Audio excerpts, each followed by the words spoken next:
Hello and good afternoon, everybody. Welcome to our virtual college day. As you are entering this session, you may notice that your camera and microphone are off at this time. Our presenter cannot see or hear you. However, you have a Q&A button at the bottom of your screen that will allow you to ask questions to our presenter throughout this whole session. Also, I wanted to share that there are more sessions available for your viewing and attendance on our website. And lastly, this recording will be made available next week. So without further ado, I will allow our presenter to start his presentation. Good morning, everyone. My name is Hui. I'm the Associate Dean of Admission Operations at Reed College in Portland, Oregon. Thank you for joining me on this lovely Saturday morning or Saturday afternoon, depending on where you're coming from. So for the next 40 or 45 minutes or so that we have together, so I'm going to just tell you a little bit about Reed College, about what kind of school it is. I'm sure you've had done many school affairs so far and have heard many liberal arts colleges and universities. And they all have their wonderful strength and whatnot. And so I just want to share with you, what about Reed that might resonate with, many of you, and how the education there will help you move forward with your life after Reed as well, and what makes Reed distinctive from some of the other schools that you might be considering at the moment. So if you don't mind, I'm going to start sharing my screen, and we'll just look at some pictures together.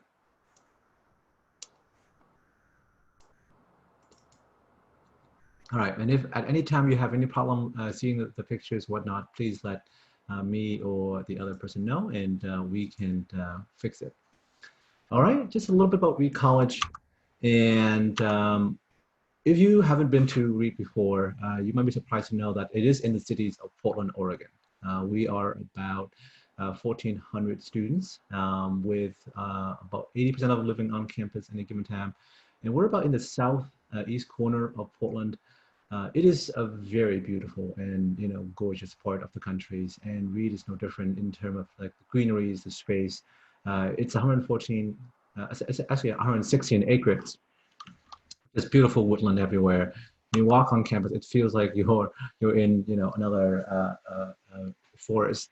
But we're actually pretty close to the cities. We're in the cities, and we're about 15 minutes away from the downtown areas.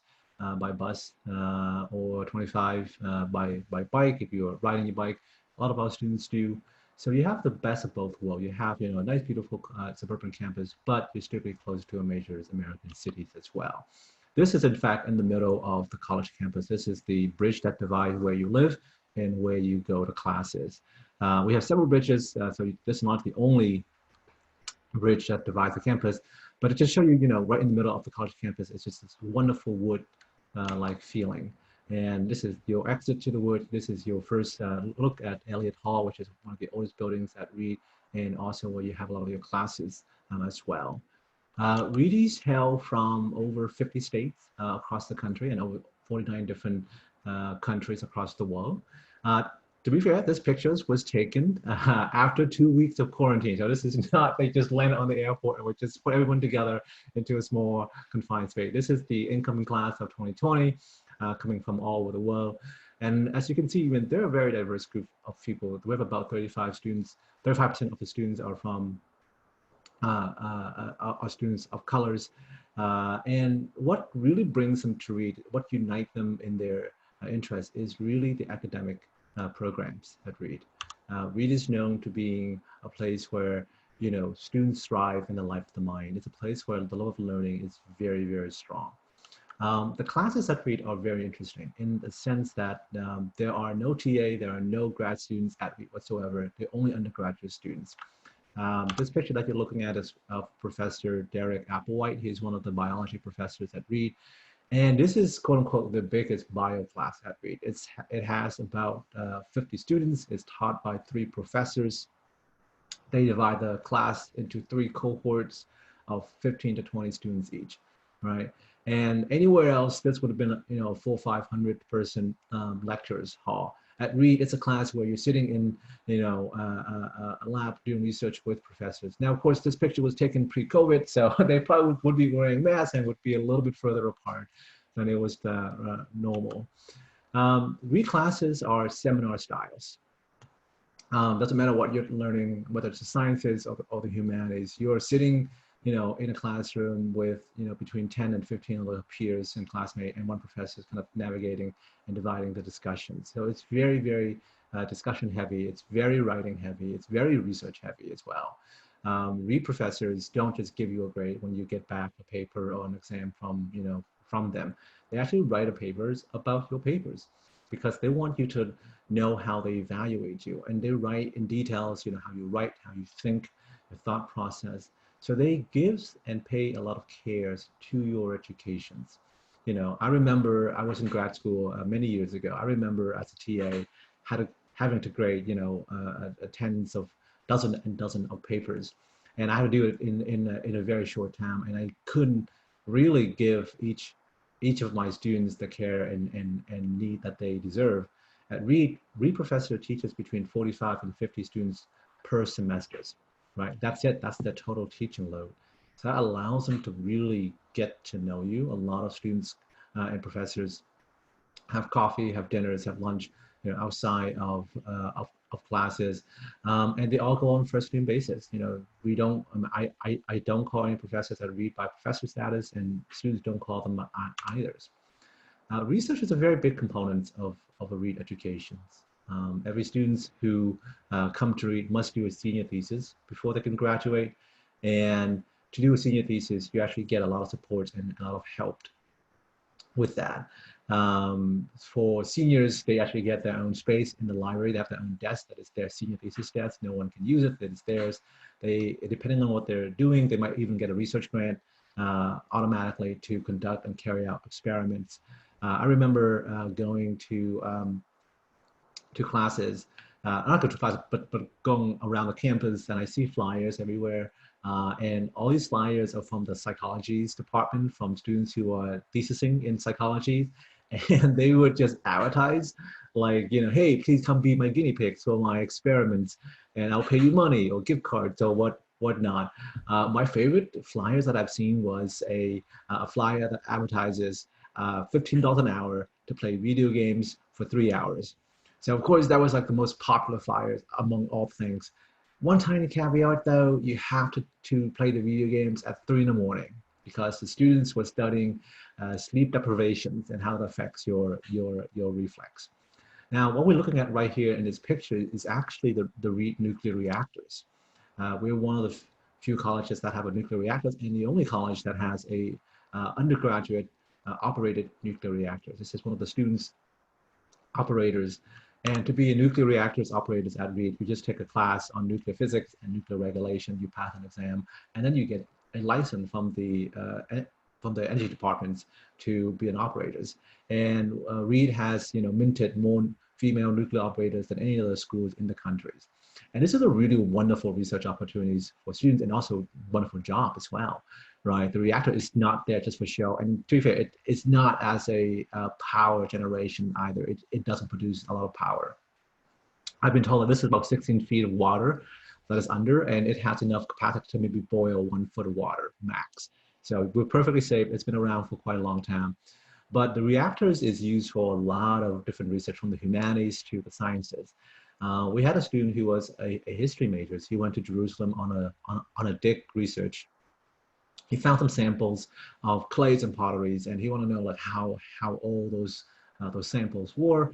He sent them back to the operators at Reed, and they used neutrons bombardment to kind of identify basically what the age of the materials, right? So super cool.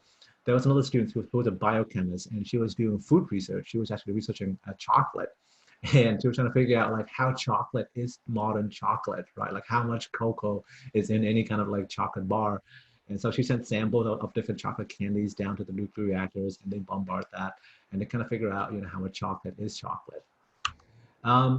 Reed is, I talk about the academic and the research opportunities, but I think there's one thing that unites a lot of Reedies is that it's the love of the performing arts. I like to joke that Reed doesn't have a football team. Our theater department is like our football team.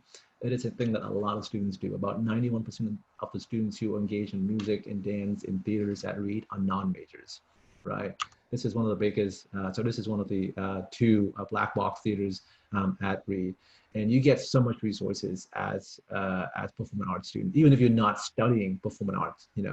I remember back in college, and I didn't go to Reed. Back in college, I had a roommate who was a jazz player, and he auditioned for the school a jazz orchestra. Great saxophone players, went to audition, didn't quite make the cut, came back very, very dejected. And he told me, they told him to go and practice for a year or two and then come back and audition again, right? At Reed, that won't be the case. If you audition for the Reed Orchestra or the Reed Jazz Band or any of our musical groups, right? And if you're not quite where they need you to be, they actually will provide you with a instructor, to work with you for 6 weeks, 3 hours a week to get you where you need to be, right?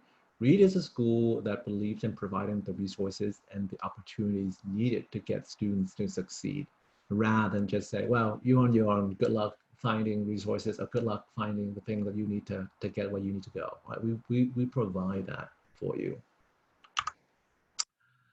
In terms of student clubs, I think Reed also has a very unique philosophy, is that the student clubs and the student communities are very engaged together. It is not a case where you just found a club with like 2 or 3 friends and then you just, silo yourself into like a corner and no one ever heard of you, right?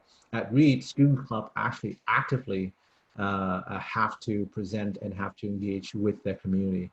What we're looking at right now is the fire dancing troupe, Weapon of Mass Distractions. They are super cool. They do some pretty crazy stunt. This is a performance, I think, for the incoming freshmen a few years ago. Their counterpart is the Reed Air Force, which is the aerial gymnastic crew. There are a ton of like cooking and baking clubs at Reed. We love food here. My favorite is the Lady Pie Society. They are a pie baking society. I think March 14 is their holy day, which is also coincide with midterms for a lot of it. One of the old traditions was that during midterms they would bake a ton of very delicious pies and they would leave them in the library for seniors and students, anyone who's studying to like get free pies. Of course, unfortunately, with the pandemic, that tradition had to be discontinued last spring, but we're really hoping to kind of bring it back into the near futures. In terms of like other students clubs, and it ranges so widely. We had a student organization that does nothing but collects comic book, right? And they share that comic book collection with everyone. They have one of the biggest comic book collection west of the Mississippi, right? And so it doesn't matter what your interest and your passion is, we will help fund and support that. But all we ask is that these interests, these passions are shared with other students of your community rather than just by yourself. You might have seen a picture of a mountain on the back. If you are from Portland or Oregon, you know that is Mount Hood. It's the tallest mountain in the state of Oregon. It's about 2 miles, 3 miles, sorry, 3 hours from the Reed campus by car or bus, depending on traffic. This is the ski cabin at Mount Hood. This is our ski cabin managers. I forgot his name exactly. And this is a place that is open year-round to students, whether it's during the winters, during the summers. And students, go there pretty much all weekend during finals, during midterms. They come and they study, or they go and just relax. They kind of like have a downtown. I think this is one of the fall break a few years ago. Students came, just have fun, play games. Again, this is open entirely to students. This is not just a place that only alumni or faculties go to. This is the picture of the backpack co-op. I mean, I mentioned about the outdoors. I mean, I think being in Oregon, being around so much nature, it is almost impossible to avoid the need to hike, the need to be engaged and see and be a part of nature's, right? It's so much around you. The Backpack Co-op is a student organization that is devoted to giving resources to students to explore the outdoor. All the hiking gears, all the equipments, all the tools that you need are there, and you don't need to pay for them. You can rent them out for free from the Backpack Co-op. right? Reedies are very, very active. About 55% of our students play varsity sport in high schools. There's a wonderful athletic facilities, and there's just so many outdoor trips, every year's um, that brings you to the rainforest. I mean, like within about a 1 mile, say 1 hour drive radius of a campus, we have a rainforest, a desert, a mountain, the ocean. Like there's just so much opportunity. I'm going to talk a little bit about residential life as well. The Reed dorms and the Reed residential life is very special. What we're looking at is Garden House. Garden House is one of the houses at Reed where students who live there cook and share food together. I think this is more of a vegan and vegetarian themes living styles. They're not on meal plan, but they all cook and share food every night. Reed dorms and Reed living spaces are very spacious, and I think that's the benefit of having such a big campus and a very slightly small student bodies. This is one of the newer dorms on campus. This is purely a freshman only dorms, living space wise. This is one of the what we call doubles at Reed. These are pretty rare actually, because most Reed dorms, 50% of Reed dorms are singles and 48% are doubles, but they often are divided doubles, meaning that you have a wall or space between you. So this is actually one of the rare undivided doubles at Reed. This is what a divided double might look like. You see that you have your own little space, but also your roommate right behind you on the other side has their own space as well. For freshmen and sophomore living at Reed this year, however, basically everyone gets a single. There's no double whatsoever due to the need to have social distance and whatnot. For students who live on campus, about 99% of our students freshman year live on campus, about 80% live sophomore years. It kind of taper down as you progress and students move abroad or live off campus during their junior and senior years. Reed is also a very pet-friendly college. Students are allowed to have pets. This is a student who lives on campus, and she's bringing her dog. A lot of our staff has bring dogs and cats and their pets. It's a place where people love animals, and they're very accommodating with animals. So that's just the end of my just like very broad stuff. I'm looking forward to talk a bit more about the admission process, about the applications, about the financial aid, and also answers some of your questions as well. I'm going to stop sharing for a second, and let's just see what we have. Any questions so far? Okay, so no questions. So if you have questions, please enter them, and I'll answer them on screen. Or if there's specific to you and you want them to be answered offline, just type them in, and I'll either email them back to you, or especially by the end of the session pretty quickly. So if you don't mind, as you do your questions, I'm going to just kind of launch and talk a little bit about what is the application process like. What is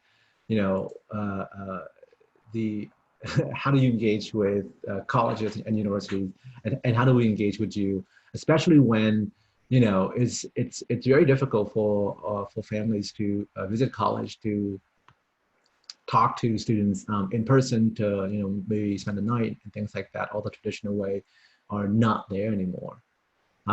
So for us, if you are applying to Reed this year, quite a number of changes are taking place. You might be aware that a lot of schools and universities are going test optionals, right? That's a wave because of the SAT and the ACTs basically can't happen during the spring and summers. Very few students have the opportunity to take the exam, and so universities are going test optionals. Reed is not doing test optional. We're actually going test blind, meaning that we do not look at your test score at all, even if you were to submit a test scores to us, so that we won't even consider it, right? And there are a few reasons why we do test blind rather than just going test optionals. The most important reason is access. We feel very strongly that students with resources will always be able to take the exam, no matter where, no matter what's happening. right? I think the cheating scandals, if you might recall, happening last year with all the admission scandals, kind of highlighted the gross inequities that some families do and take advantage of to to gain admissions. At Reed, we don't have athletic scholarships. We don't do D1, D2, D3 sports. We very first focus on the students itself, and we feel very strongly that test scores, although helpful in many regards, um, heavily emphasize the privilege of some students, right? So we want to get to know students a lot better, and by using test blind, we can do that. Um, I know some of you might be, looking at your transcripts, say like, oh, well, my junior year is it's kind of wonky. I have heard the last half of my grades are not there, or junior or senior years, my senior year is starting kind of later. How's that all going to work out? So obviously, we're going to be looking at your transcript very closely since we don't look at your testings anymore. But we're not going to look just at the GPAs and whatnot. The recommendations going to play much bigger roles. We ask students to submit 2 recommendations from teachers who have taught them in one of the 5 core areas: English, social studies, mathematics, sciences, or or foreign language. Excuse me. I would encourage you, if possible, maybe ask even 3 teachers, and especially teachers that you have done well in courses last year, where a 75 is a pass, a 95 is a pass. We don't know that if it's just a pass on your transcript, but your teachers can much more elucidate and much more clarifying of that, so that we can understand what it is, how well you do, but also like what kind of students you are. Our essays are very much tailored to students who have intellectual interests. We have an extra essay called the Paideia essay that asks, if you were to teach a class at Reed, what kind of class would you teach, right? That is just up your alley about your passion, your interest. So it's not just self-serving, but it's more very much what is it that makes you come alive, and how you want to share that with others. Right, that's going to be a pretty big and important part of our evaluation as well. And finally, I think if you have the opportunity to engage with us or with any college that you just been, with everything being online, to some degree, it actually help level the playing field. You don't have to fly to Portland, Oregon if you're from New York City's, where 15% of our students are coming from, to get to know Reed. Right, you can still talk to me, to students, to do interviews. So I encourage you to reach out to us and help us understand you as much as possible in different metrics, in different areas, rather than just purely the academic one, because we are, again, very much a holistic school. We look at everything. So when you do apply to Reed, what do? We have around 3 rounds of applications and 4 deadlines, if you can believe it. So we have early decision 1, early decision 2, early actions, and regular decisions. So for early decisions, like Reed, at any school, it is your top choice, right? You're applying early decisions. And early decision 1 deadline is November 15th. Early decision 2 deadline is December 20th.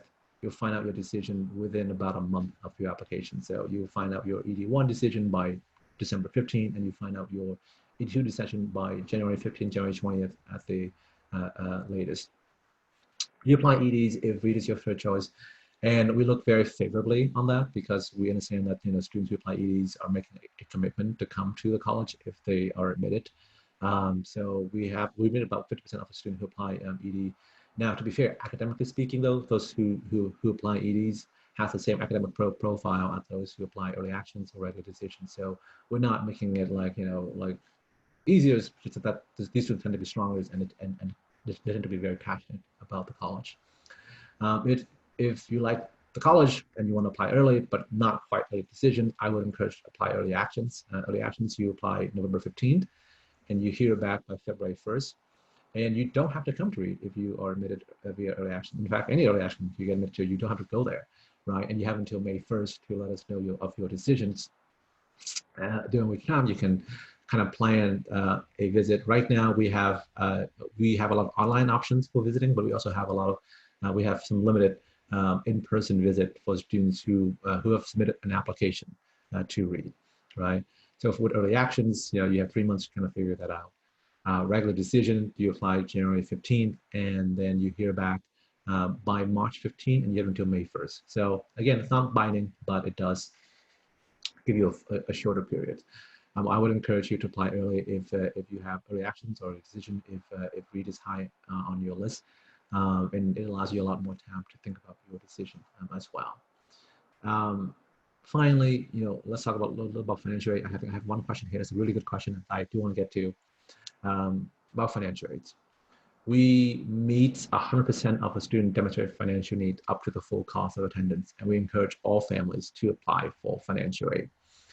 Financial aid requires 2 forms to submit: the CSS profile and the FAFSA. Now you might be familiar with the FAFSA. You might already submit it if you financial aid already. The CSS profile is run by the College Board.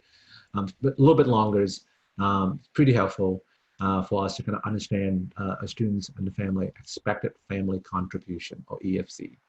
The EFC is what the formulas from both forms tell us that the family could afford to pay. The total college cost of room, board, tuition, books, expenses, the whole enchilada at Reed is about $72,000 a year. Let's say your EFC is $12,000 a year, and that's it. That's how much you could pay for both room and board, tuitions, everything, right? That's all you pay. Your financial aid will be then $60,000, right? 72 the total cost minus 12, your part of it, your financial aid is 60, right? And 90% of your financial aid, 90% of your financial aid will be in the will be in grants, Reed financial aid grants. Mind that you do not pay back. They're not merit scholarship, they're straight up grants. 6 to 7% will be in federal loans, and 3 to 4% will be in work studies, right? And overwhelmingly, when the students graduate from Reed after 4 years, the average student's debt is about $19,000 a year for 4 years, $16,000 for federal loans. So it's among the lowest in the country. In fact, it's the lowest in Oregon, lowest in Washington's. If we were a school in Washington's, it would be among the lowest in California's. If we were a school in California as well. Reed, devotes all of our resources into 2 things: your educations and your financial aids, because we believe very strongly that when you leave a college, you don't get to carry the trophy of the football team. You don't get to carry, that. You get to carry your diploma off stage, and that diploma has to mean something, right? It has to mean that your education was worth it. And I will talk a bit more about what you do after Reed on all the opportunities and resources that we give to students to be successful after college as well. So in the meantime, please enter your questions. I have one question here. How has Reed College responded to the Black Lives Matter movement? Are there any resources that have put in place to help students of colors, especially international students? Great questions. So Reed College, about 35% of our students are students of colors. About 50% of our students are international students. I think over the past few years, there's been a lot of dialogue around the country in terms of access, in terms of resources provided to students of colors, and the feeling of being welcome or not welcome if you're an international students in America as well. Reed has a dean of diversities, Mary Kay, who is a professor of physics. One of the few Black women who have a PhD from Stanford in physics, and she put together a great team whose work is to not just help students feel welcome but be successful as well as especially students of colors. We found through a lot of research and a lot of examination and interview with our student bodies that the number one reason for students not being successful in college is not intellectual, it's not academic, right? If you got admitted to Reed, you're very smart kids. Or to any college, you're very smart kids. It's really the social network. Do you you belong at that place? Do you feel that this place values you as a human beings rather than just someone who's going to spend 4 years here and then leave? So we create a lot of programs to help foster that social capital to help foster that sense of belonging. For example, a lot of students of colors, don't can't afford to go home during the winter break, right? So they stay on campus. I know I was, when I was doing the college, I was the first gen students. I went to a college that, was a little further away. I couldn't afford to fly home, and I was spending, 6, 7 a week at my dorm during winter break. It was very lonely, and it was very dark during those time. At Reed, we have these programs called the winter break program, where students who are staying on campus, and again, you don't have to stay on campus to do this program, but it's open to students on campus. It's a mentorship program. It gives students opportunity to do internship in Portland. They pay for it. They pay for workshop to help you do your resume, how to learn how to time manage, to learn how to do all the things that for a lot of students from more affluent background would have received already or known already. Reed provides that during the winter breaks, and this is open to freshmen, sophomore. In fact, it's open to all students, but usually used mostly by freshmen and sophomores. Our assistant dean of students of diversities, she works very, very closely with all the different affiliation groups to make sure that they have the resources to carry out their work. There's also a program called SEEDS, SEEDS, where they basically have students do a nonprofit internship to work at different communities and whatnot. And we recognize that this is feedback from a lot of students. Students are very, they want to be engaged in their community. They want to volunteers, but they're like, I can't do that, do well in my classes, and also I need to make money, for my expenses. So we thought that's a really access problem, right? So what we do is through the SEED program is that you actually get your federal work studies if you do community service, if you work in volunteers, right? So it allows students to be engaged with the communities without feeling like, oh my God, like I have to work, or I can't afford to be in college, for example. All right, so we combine those opportunities.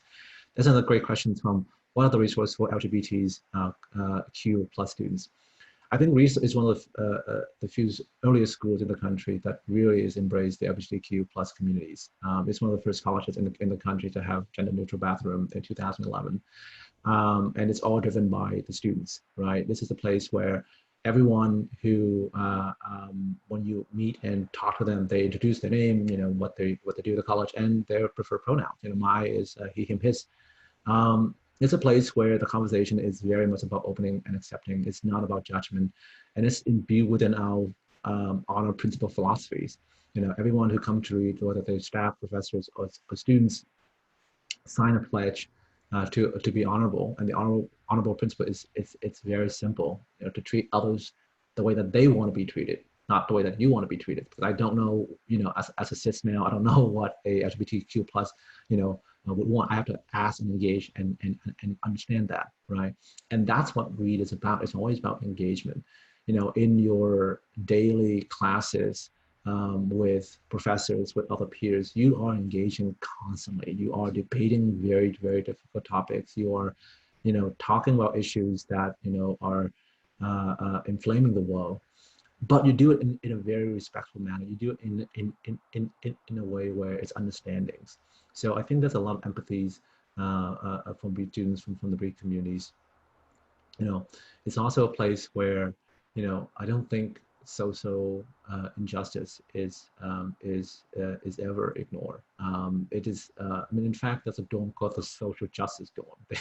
Their entire philosophy is living together and have, and to engage in activism and engage in social justice issue. That's a dorm for that, right? Is there any other questions? These are some really, really good questions. Thank you so much. As you're having more questions, I'm going to talk a little bit about, what Reed does to help you succeed after your time here as well. I think it's not a surprise to say that a lot of Reedies go to grad school at a very, very high rate. 75% of our alumni have graduate degrees, 25% have a PhDs. Right? It's among the highest in the country. The National Science Foundation does a survey every 5-6 years when they look at all the schools in the country, liberal arts universities, all the undergraduate colleges, universities, and they rank them based on how frequently these schools send students to top tier doctoral program in in all categories. We just rank in the top 4 or 3 or 2 or 1 in all categories. We usually top 4 pretty consistently, right? We're ranked number 2 in the country for biology, number 2 for psychology, number 2 for mathematics, number 3 for chemistry. Always 2 and 3. I don't know where we are numero uno, but I'm looking forward to having us be there. And so if graduate studies, whether it's medicine, whether it's doctoral, whether it's law schools, is in your pictures, Reed prepares you extremely well for it. And Reed has a very, very, very strong reputation among graduate schools. I remember meeting an alumna who, came back a few years ago to give a speech. She went to Stanford Law School and she practiced law in Illinois right now. And at Reed, 85% of the students don't check their grades, so they have no idea what their GPA is at all.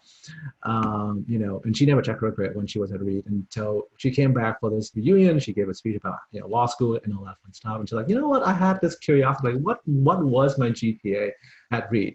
And so she came back and she went to the registrar and asked for her GPA, and she saw a 3, I think it was a 3.0 GPA, and she was like, oh my God, I had a B- and I got into Stanford Law School. She was so surprised, right?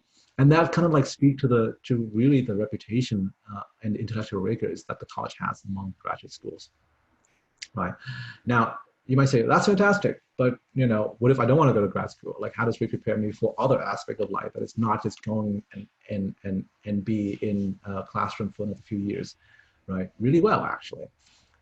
We do a survey every May, and then we survey the students again 6 months later, around right now, and we ask the graduating class, hey, so after graduations, what is your top choice career, jobs, or whatever, right? And then 6 months later, is we survey the exact same group of recent grads, say, hey, are you doing your first choice activity that you told us 6 months ago? All right, and about 91% of them say yes. About 20% to 25% every year go straight to grad school from Reed. For those who don't go straight to grad schools, they divide themselves very evenly into 2 camps. So, for example, half of the students will actually go into a very nonprofit, service-oriented. A lot of our students become teachers. In fact, the #1 employers of Reed alumni are the Portland Public School System and the university system in California. Right, a lot of teachers, a lot of professors. A lot of them also work in environmental advocacies. Some of the biggest name in environmental organizations were founded by Reedies. The other half, who are not doing nonprofit or service-oriented work, go into technologies and biotechnologies. A lot of our alumni work in techs. If you look at Portland, you see that it's in the middle of what I call the Silicon corridors. You have Seattle up north, you have Portland, and then you have the Bay Areas right in the middle. So a lot of our students, about half, will work for a tech company at some point. The top 5 employers, private employers of Reed students are Amazon's, Facebook's, Apple's, the Walt Disney corporations, and the Oregon Health and Science universities. So I have a good question. What percent of students study abroad programs? So about 25%. Most students do at least about 8 semesters. We have about 49 programs in 37 different countries. So it's a very robust program. Unfortunately, that had to be halted this year and last year. We have only about 2 students studying abroad right now. But we're looking, trying to make sure that that is an option for students once it is safe to do so. When you study abroad, you actually get the financial aid that you have to go with you. And so for a lot of students who study abroad, if they have a lot of financial aid from Reed, they actually pay nothing. The college actually paid them to study abroad. I had 2 students who went to Paris 3 years ago who work in the admission office. They both get an $8,000 check at the end of their semesters to cover for their room, board, and other, because their financial aid was more than what they cost to be at Paris. So they were trying to do it another year, but we told them, no, you can't. You can't spend 2 years in Paris. You have to come back to 2 years in places. What can you tell us about student support services, academic, mental health? Great questions. I think with the world being the way that it is right now, I think that question is so relevant. You know, we are a small school, and for when people say we are a small school, they usually mean we have limited resources or limited opportunities or limited, you know, things that we can give to students. We are a small school, but we have a lot of resources to give to those individual students. Now, I'm not saying this is perfect, right? This is something that we're still building and investing in. But, you know, we have 2 full-time staff PhD psychologists. We have nurse practitioners in psychiatric health. You know, you can get an appointment within 24 hours for any kind of mental health services. There's an entire wing devoted to stress relief.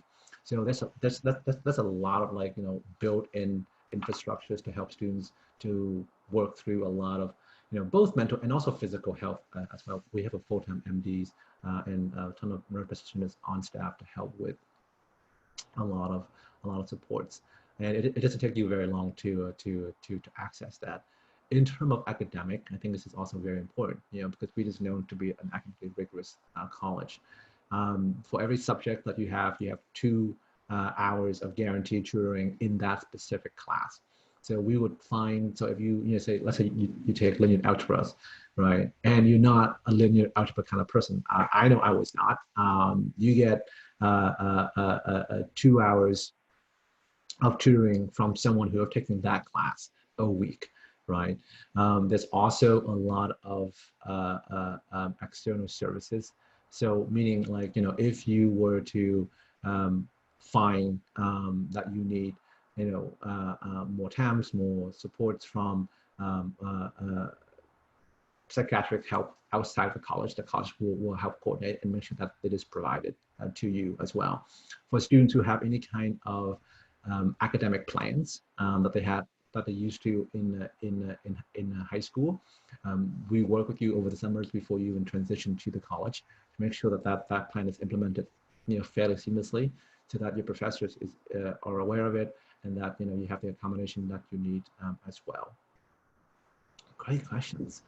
Anyone else, please type in your questions, or if you have follow-up on the question that you asked, and if I didn't answer it the way that you want to hear, or you want to learn more, please let me know. We have about maybe 3-4 minutes left, so I want to make sure I get to all the questions as well. The final things that I want to ask, the final things that I want to share is, you know, what to do next if you are interested in Reed or whatnot. Reed provides, I mean, this year you know, when we were doing our planning about how we want to engage with students, we recognize that for a lot of students, you know, not being able to come on campus, not able to see and speak to current students are a detriment. So we build very robust online programs, but our online, you know, virtual visit programs, you can learn a lot about Reed, but we also have a lot of programs that are non-Reed specific. You know, we host programs on how to write essays, on how to research college virtually, on how to do interviews well. In fact, you know, we have another fair, the NACAC fairs tomorrow, where all we do is just talk about how to do all these things. We talk nothing about Reed, but just like workshop on how to, you know, prepare for your college search. So if you're interested, I encourage you to go to our website, reed.edu/apply to find out more, and also to engage with your Reed counselors. We'd love to hear from you. We'll write you or call you when you apply. I think for us, you know, at the end of the day, we want to work with you as fellow human beings. Even though we can't, you know, speak with you in person, so we can't engage with you in person as much as possible. We want you to know that there's a human being who's looking at your applications, who's engaging with you, and not just, you know, someone who is a robot. I think it's kind of hard to tell these days.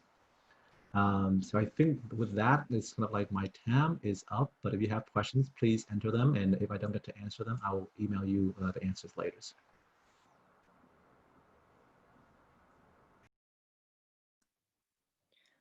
Okay, thank you, Reed College, and thank you to all the students who joined in on today's session. At this time, as you leave this session, you will be presented with a 4-question survey. Your feedback allows us to further improve our programming. Also, please feel free to sign up for more sessions on our website. And lastly, this recording will be made available on our site later this week. So thank you again for joining us, and we hope you have a great day.